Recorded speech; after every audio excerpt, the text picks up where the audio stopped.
Hey guys, Kevin here with eTrailer, and today I'm going to be showing you how to install the Hydrastar electric over hydraulic actuator kit for disc brakes here on our flatbed trailer. If you haul around heavy machinery on your trailer like our neighbor does here today, and you want some more control over your braking and you want more even braking so that you can safely tow that heavy machinery and come to a complete stop exactly when you need to, then an electric over hydraulic disc brake kit is going to be the solution for you. The nice thing about an electric over hydraulic actuator is that you're going to be able to use your electric brake controller that's in your tow vehicle. And what that's going to do is it's going to allow you to manually adjust your braking settings to exactly what you need it to, depending on the load that you are hauling at the time. Another thing with that is that in the event that you're having some trailer sway, you can easily tap that manual override and activate the actuator so that you can kind of brake on the trailer and kind of fix that sway, whereas with a standard surge brake controller, you wouldn't be able to. Since this is running off of your electronic brake controller, you also won't have to wire in any reverse lockouts. You'll be able to easily back up. When you're going downhill, you also won't feel that brake drag because your trailer is kind of starting to press up on that actuator. So it's overall going to give you a lot smoother of a ride. Compared to drum brakes, you're going to get a whole lot better response time with your braking power, and you're also going to have a lot more even power. Typically with drum brakes, you do have to manually adjust those. There are auto adjust ones, but at the same time, they could all be kind of off from each other. So you could have some uneven braking from side to side or even front to back, and then that can kind of throw you off, start to give you a little bit of sway, whereas this is all running under a pressurized line that's at 1600 psi. So it's going to immediately press on that. It'll give you quicker stopping power, so you won't have to go a full football field length. You're easily stopping before that, whereas before with those drum brakes, you'd have to really kind of stop ahead of time just to make sure that you could easily make it to where you needed to. As far as maintenance goes, I do recommend regularly checking your fluid levels and your actuator, but as long as you don't have a leak, you really shouldn't have to fill it up too often. The only other thing you might have to check is your rotors after a certain amount of time, and then also your brake pads. So your brake pads are going to be the first thing that's going to wear out on this, and these brake pads are actually super easy to replace. You just got 2 bolts in the back of your caliper. You can pop those out, pop your calipers off, and then replace those. Now typically with drum brakes, it's a big hassle to do it, trying to swap out those brake shoes, so we typically just don't recommend throwing it away and getting a whole new braking assembly. So over time, this is going to save you money just by easily swapping out the brake pads. As far as installation goes, this is a very tedious job. You do need to make sure that you double check all your lines, keep making sure that there's no leaks anywhere, just so that your system doesn't fail and that you don't run out the fluid in your actuator and burn it out. But other than that, this is something you could easily do yourself. Definitely get a couple of friends to help you out, kind of moving things around. And then also really just kind of depends on your trailer. With ours today, we had plenty of room, so I could easily get my actuator in. The only other thing I'd suggest, just make sure that you keep those lines away from anything that's going to move or generate heat. Now I'm pretty happy with the placement of my actuator right here. I have no issue kind of bending the wire up, running it around to get to where our wiring already was originally. And there's a hole in the back corner of our little cabinet right here, and it's going to allow me to run the hydraulic brake line right out without having to drill an extra hole in here or kind of really struggle with that line at all. It's going to go straight out, and then I could bend it up and get it right on the frame real easy. So I'm going to go ahead and mount this here right now. I'm going to just use 2 self-tapping screws on each side. It's going to make it real simple to go through here. If you really wanted to, though, you could also use some bolts and just drill out the holes first.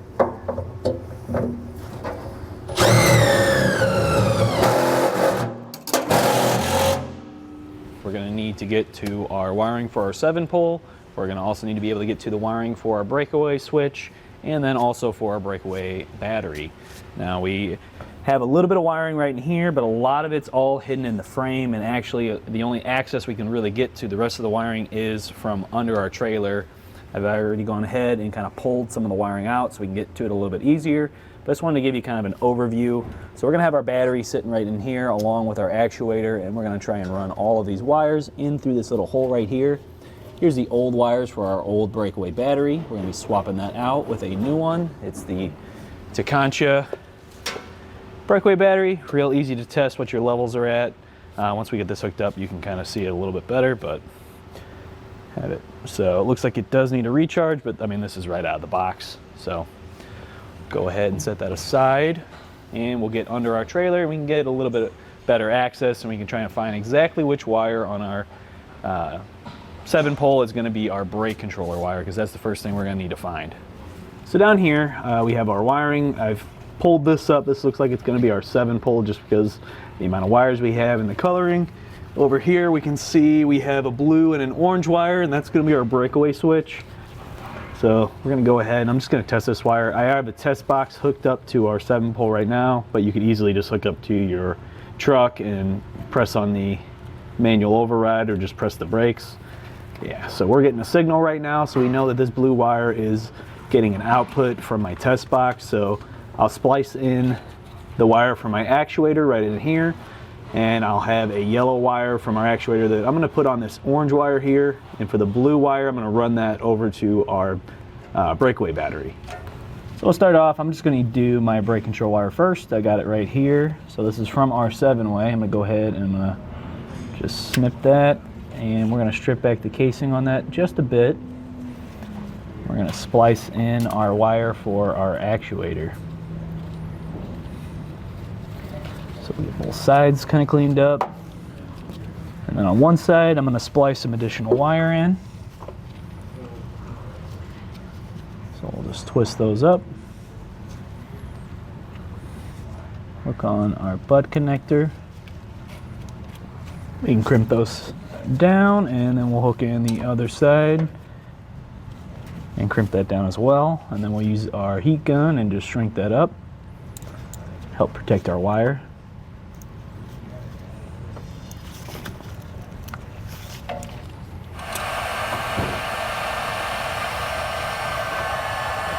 Next, I'm going to go ahead and pass my wire through the hole that we already have here and into this box where our actuator is going to sit. Grab it from the outside now. Okay, now we got our brake output wire in place. We can go ahead and trim back some of that casing. Twist that up. Crimp on another heat shrink butt connector. And we'll tie it into the blue wire on our actuator.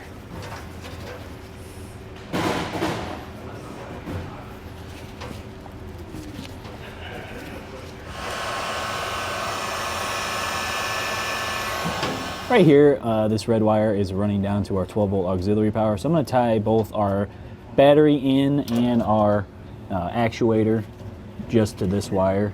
So I'm going to go ahead and just crimp on a little bit extra wire just to kind of run this around the side of our box right here.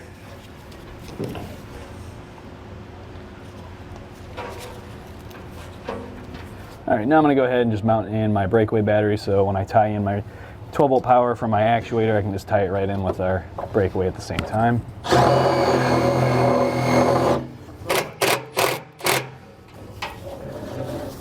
Now we got that in place. Go ahead and we'll just swap over our wire. I'm going to go ahead and splice my wire running my auxiliary power to our wire running for our actuator, and I'm going to crimp it on to that power wire for our breakaway battery. So I'm just going to repeat that same thing we just did with our brake output with our grounds. So I'm going to put both grounds up to the ground wire that we have running into our little cabinet here. So once again, use some heat shrink butt connectors. Okay, now we're going to hook up our grounds. So I have my ground running into our trailer, ground from our battery, and then ground from our actuator. Crimp that on with the heat shrink butt connector as well.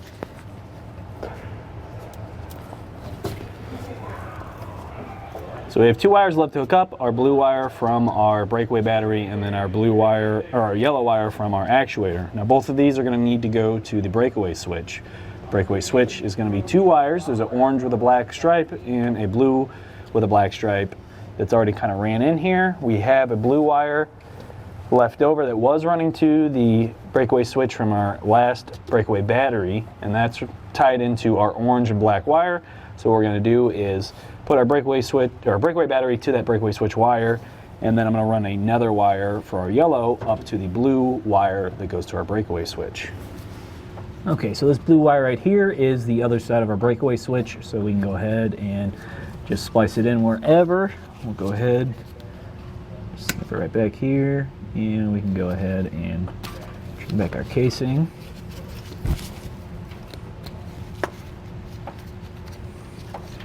And I'm going to cut our wire from our actuator right about here. On one side, we'll go ahead and twist up both of our wires, and on the other side, we'll go ahead and put that also into our bud connector.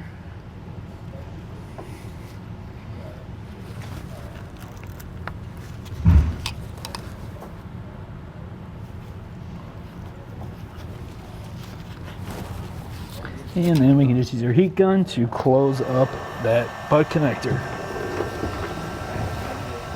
Now we have that all in place, we can kind of tuck the wires back down how they were, keep them out of the way, and then we can begin running our hydraulic brake lines. So on the back side of our actuator, there's going to be a little inlet, and it's going to have a red cover on it that you'll just have to unscrew. Once you unscrew that, you can take your brake line, hook into it. Definitely a lot easier if you have more space. I probably should have put it on before mounting it in place just to make it easier on myself, but instead I'm just going to use the poor man's borescope, my phone, just put it on picture, and then flipped it around so that I can see what I'm doing in here. So I've got it started. So now I'm just going to take my size 10 wrench here, and I'm going to just tighten this up all the way. So I brought my hard line out to this point right here. If you look back, I've kind of traced it along the frame rail, but I did have to be careful. I had to kind of go up and down a little bit just because this piece of our frame rail actually kind of lifts up because this whole thing's a ramp up top. So I want to make sure that I stay far enough away from that I don't take any chance at breaking our hard line. Now that I'm at the first axle, I can go ahead and cut it back. I'm going to go ahead and take a pipe cutter,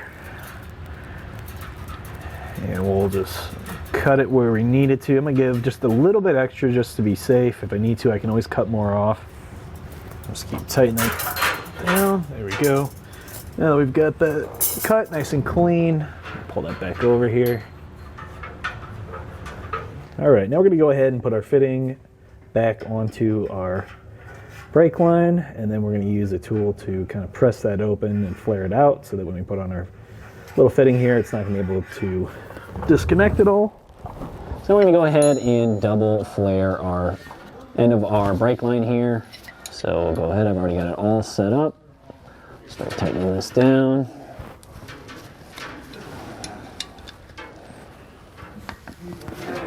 Good.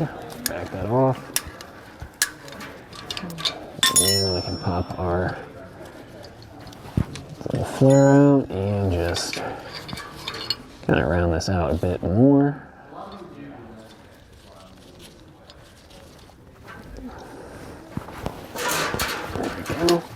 If you didn't have this tool and you didn't want to do it that way, then you could also just kind of wind up all your excess and kind of just use one of those holders and shoot it into the frame. I just wanted to make it nice and neat so we don't have a bunch of extra hose kind of just sitting there. So I've gone ahead and just loosely screwed in that line. I'm going to go ahead and get my T set in place. Just using a simple self-tapper, we'll shoot that through the hole that's already machined in the T itself.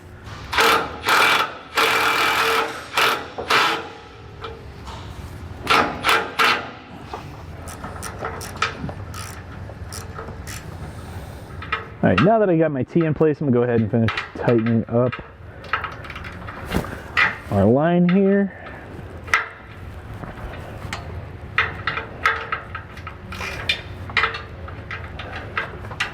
Now that we have our T in place and our hard lines tightened down, we can go ahead and start installing our first soft line. Now, most of the time, you'll be fine with straights. As you can see, right now I've got a 90 in my hand. I had to swap it over to this just because the port on our caliper is right in the way of the frame rail, so the straight wasn't going to fit. So I switched it over to a 90. I'll pop that on. And then I'm going to also try and work it so that our line kind of stays away from the axle. I don't want anything pinching it or causing any kind of damage. So I'll just hand tighten that in for right now. And then I'm going to just stick it in this first hole, the straight side. And then once we get it hand tight, we can fully tighten it down with our wrench. And I'll probably come back and put some kind of holder here to kind of keep the line just up and out of the way. As you're tightening down this 90 here, make sure that you kind of press up on the line as you're tightening it. Otherwise, it's going to want to spin with the nut.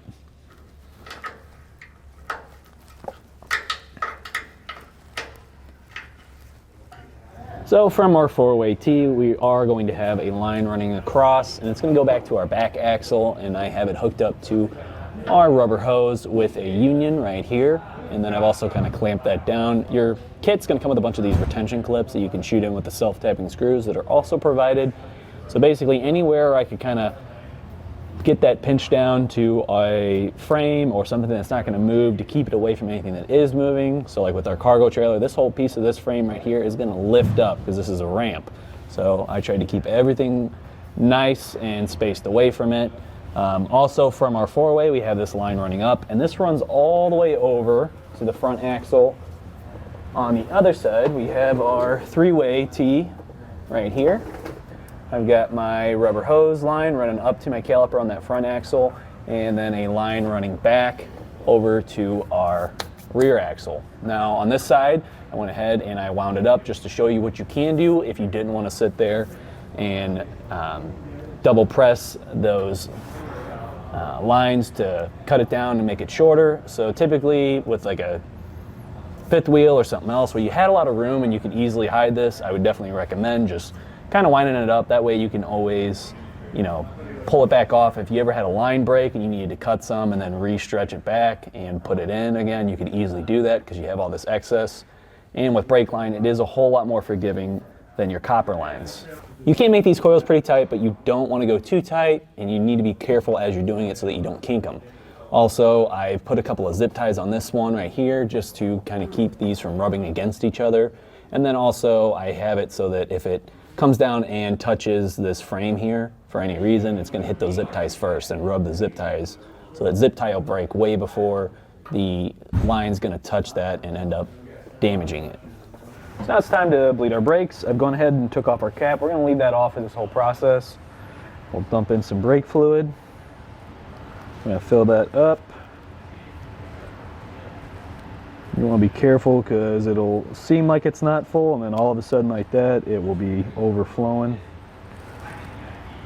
So right there. And we're going to have to keep filling this up as it starts to bleed the lines. So now we're going to go back to the furthest back brake. So it's going to be our back rear on our passenger side. And we're going to get that all set up and ready to go. So back here, we're going to use our top bleeder. I'm going to have a line wrench for this little nut that's right here. We don't want to have this move on us at all. We want this little one right up here to move only. So I'm going to hold it tight with this line wrench, and then we will go ahead and use a second one on the smaller nut right there. We've got a little makeshift collector bottle right here with some airline hose, and we're going to just loosen this up just a bit. All right, Tom. So I'll grab that going, and you can see these little bubbles kind of coming through. I'm going to make sure that we have this nice and solid line. And you can turn it off. So each time that we do this, we're going to keep topping it off at the actuator, and then we can flip it back on.